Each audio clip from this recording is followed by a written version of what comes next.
정책자금 첫 도전에서 신용 점수 때문에 막혔다는 분들이 정말 많습니다. 단기 연체 한 번, 카드론, 현금 서비스 몇 건만으로도 점수가 눌려 승인율이 매우 떨어지죠. 무엇부터 손대야 할지 몰라 신청 자체를 미루게 됩니다.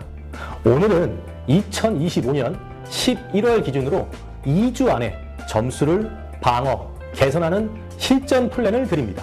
K12, 나이스 기준과 본인 조회는 점수에 영향 없음 같은 팩트 체크까지 한 번에 정리합니다.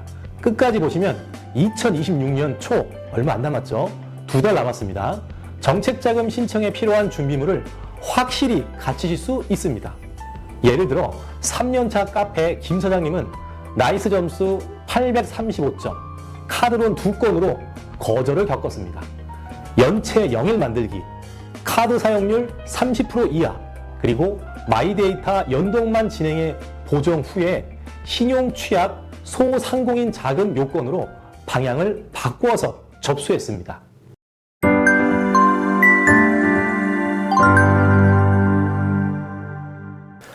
안녕하세요. 사업자는 누구나 정책 자금을 쉽고 바르게 이용할 수 있도록 돕는 사업성공연구소의 최수진입니다. 오늘은 신용 점수만 집중해서 2주 플랜을 드릴게요. 첫 번째 기준부터 이해를 하셔야 될 텐데 이 K12와 나이스는 1000점제로 되어 있습니다. 이 말은 한국은, 우리 대한민국은 K12, 올크레딧 그리고 나이스라는 두 기관이 1000점제로 신용 평점을 산출합니다. 하위 20%를 가르는 대표 참고값으로 나이스는 744점, K12는 보통 700점이 자주 이용됩니다. 물론 절대 규칙이 아니고 참고선이라고 보시면 됩니다. 예전 등급제 시절 때는 이 1000점제가 아닌 5등급의 마지노선 점수를 생각하시면 될 것 같습니다. 저신용, 중저신용을 위한 정책자금 중에는 신용 취약 소상공인 자금처럼 나이스 점수 839점 이하인 경우에는 지식배움터라고 하는 정부에서 인정하는 온라인 컨텐츠를 통해서 신용관리 교육 이수를 요구하는 상품이 있습니다. 이 상품인 경우에는 소상공인 지식배움터라고 하는 온라인 사이트에 들어가서 온라인 교육, 제휴 강의, 신용회복위원회로 들어가면 쉽게 찾을 수 있습니다. 그리고 두 번째, 이 신용점수에 영향을 주는 4가지가 있습니다. 첫 번째는 연체겠죠. 보통 5영업일이 넘어가는 경우, 그리고 10만 원 이상 단기 연체도 악영향을 끼치고 있습니다. 물론 상환을 해도 바로 복구되지 않고 시간이 필요합니다. 이 시간의 기준은 짧으면 하루, 길면 일주일 이상 걸리기도 합니다. 그리고 두 번째, 부채 수준과 건수, 잔액과 건수가 많을수록 불리합니다. 물론 현금 서비스나 카드론, 남용은 특히 위험 신호입니다. 그래서 소상공인 정책 자금에서 얘기하는 그 건수는 3건, 이 3건이 그 기준이 되고 있습니다. 그리고 세 번째, 신용거래 기간. 물론 금융거래 중에 카드 회사나 그리고 기타 금융기관을 통해서 내가 길고 꾸준하게 이용할수록 유리한 건 사실입니다. 그리고 네 번째, 사용 패턴과 비금융 자료, 즉 연체 없는 카드 사용은 매우 긍정적입니다. 할부, 현금 서비스 남용은 매우 부정적이며 통신, 관리비 등 성실 납부 같은 마이데이터 정보는 플러스 요인이 될 수 있습니다. 보통 우리가 토스나 카카오톡 그 외에 신용점수를 알아보는 어플을 보면은 버튼을 눌러서 신용점수 올리기 기능, 이런 기능이 있죠? 그게 바로 마이데이터라고 보시면 됩니다. 본인 신용점수 조회는 아무리 내가 수십 번, 수백 번을 하더라도 그 행위 자체는 점수에 반영되지 않습니다. 그렇기 때문에 안심하고 자주 확인하여 마이데이터 연동을 꾸준히 하는 습관을 가질 필요가 있습니다. 자, 지금부터 2주 신용점수를 올리기 위한 2주 실전 플랜을 단계별로 설명드리도록 하겠습니다. 일단 1일차, 일단 본인의 신용 상황이 어떤지 점검부터 해야 됩니다. 한 30분이면 충분합니다. 그래서 어플을 통해서 KCB와 나이스의 점수가 어떤지, 연체된 기록은 없는지, 대출과 카드 현황은 어떤지 요거를 반드시 체크하셔서 연체가 0일이 만들도록 체크리스트를 작성하는 겁니다. 그리고 이틀째와 3일차 요 이틀 동안에는 연체나 고금리에 대한 리스크를 제거할 수 있도록 노력해야 됩니다.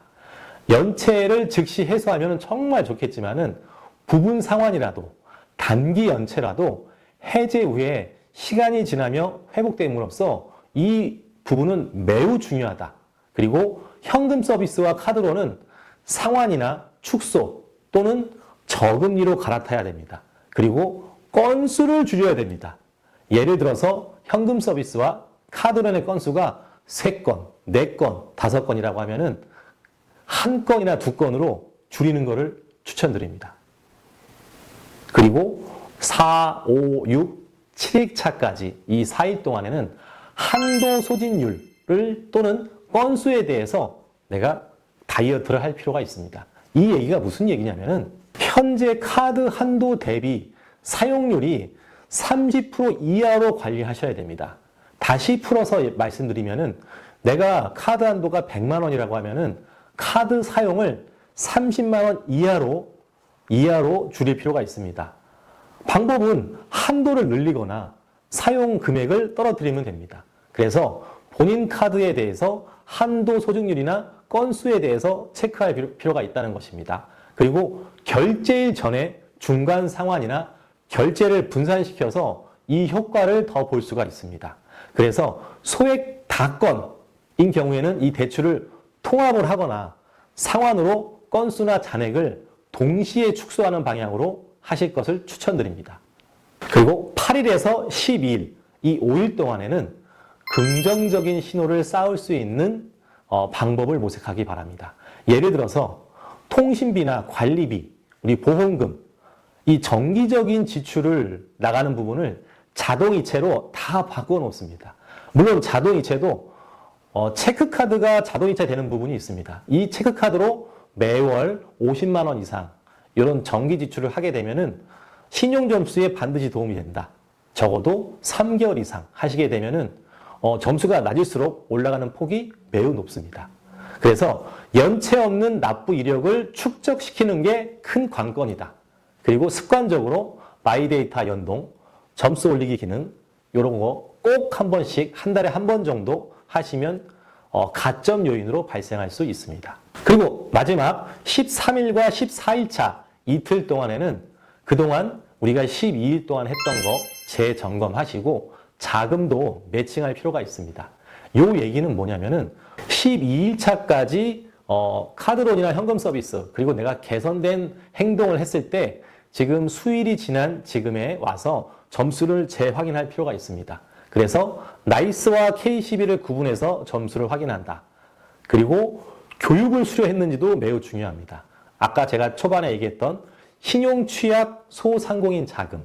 그래서 신용관리 교육 수료증을 미리 교육을 받아서 준비해 놓는다.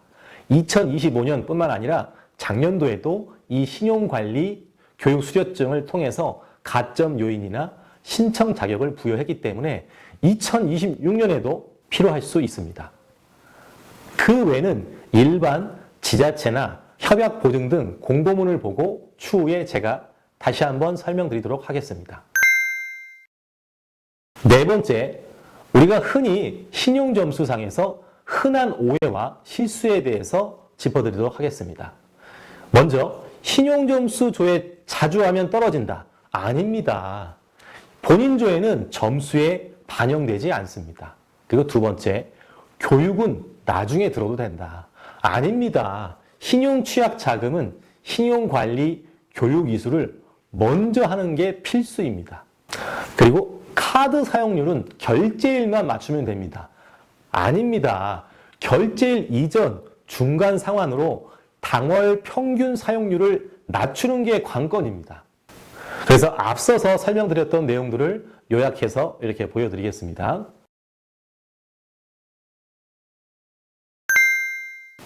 결론입니다. 오늘의 핵심은 2026년도 정책 자금을 받기 위해서는 본인의 신용점수 방어가 가장 첫 번째다. 연체율을 영위를 만든다거나 고금리를 축소하고 카드 사용률을 30% 이하로 떨어뜨리거나 본인의 그 마이데이터를 연동을 자주 시키고 그리고 신용관리 교육 수료만 지켜도 정책자금 승인율이 매우 높게 올라갈 수 있습니다. 이 플랜을 2주만 실천해 2026년 초에 정책자금 접수 타이밍을 꼭 잡으세요. 세부 조건은 2026년도 공고문이 12월 달에 통합 공고문으로 나올 예정입니다. 그때 다시 한번 최신 공고와 자격 요건을 확인하면서 안내해 드리도록 하겠습니다. 오늘 영상이 도움이 되셨다면 좋아요와 구독 부탁드립니다. 이 영상 고정 댓글 무료 상담을 통해서 상담을 신청해 주시면 본인의 신용 점수와 금융 상황을 남겨주시면 간단한 경우 무료로 저희가 온라인으로 알려드리도록 하겠습니다. 사업성공연구소는 초보 사장님들께 꼭 필요한 정보를 쉽고 간결하게 꾸준히 전해드리겠습니다. 그럼 오늘도 사업 번창하시길 바랍니다. 감사합니다.